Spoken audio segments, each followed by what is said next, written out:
څنګه کولی شو چې د یو ممیز سره د انزالېدو مخنیوی وکړو؟ په کوروالي کې ژر انزالېدو لپاره تر ټولو بهترینه نسخه. سلام ګران لیدونکو، هیله ده چې روغ جوړ او د صحت جام یو برتن وي.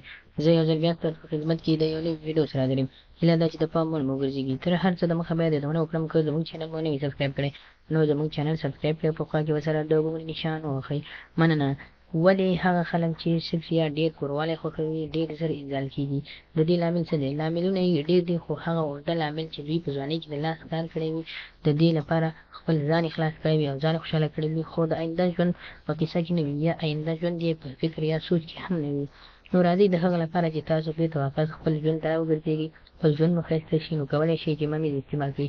د ممیزو طریقه داسې ده چې تاسو به لومړی ممیز تر 1 کیلو پورې واخلئ.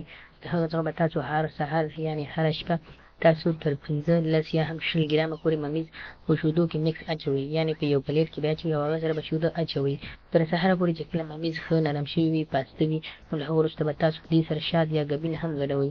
کله مو چې ګبین ګډ کړئ نو تاسو به میده شوي بادام هم ور واچوئ، دا به هم ورسره مکس کړئ. کله مو چې دا هم مکس کړه نو تاسو به دا تر 10 یا 15 منټو پورې پرېږدئ. کله مو چې 15 منټو پورې دا پرېښودل نو که داسې وشي چې د شپې له خوا نه دغه درې واړه کارونه وشي، یعنې بادام، عسل یعنې ګبین چې دا هم ورسره واچول شي د ممیزو سره او تر سهاره پورې همداسې پرېښودل شي تر شیدو سره، شیدو هم پکې واچول شي او بیا نرم شي ممیز، او که بیا سهار کې په نهار تاسو چېرته وخوړل نو بیا به ستاسو هره شپه طاقت نه کېږي، بیا به هېڅکله هم نه ټینګېږي او داسې کوروالی به کوئ چې ستاسو په خوښه وي، یعنې هېڅکله هم زر نه انزال کېږي.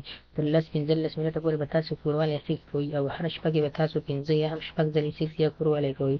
نو دغه طریقه تر ټولو بهترینه طریقه ده. اوس ما هم په دغه نوې طریقه باندې چې دا اوس راغلې ده نو ما تاسو ته وښودله. نو خدای دې وکړي ملګرو چې ستاسو خوښه شي، او که زموږ دا چینل مو نه وي سبسکرایب کړی نو زموږ چینل هم درسره سبسکرایب کړئ. مننه.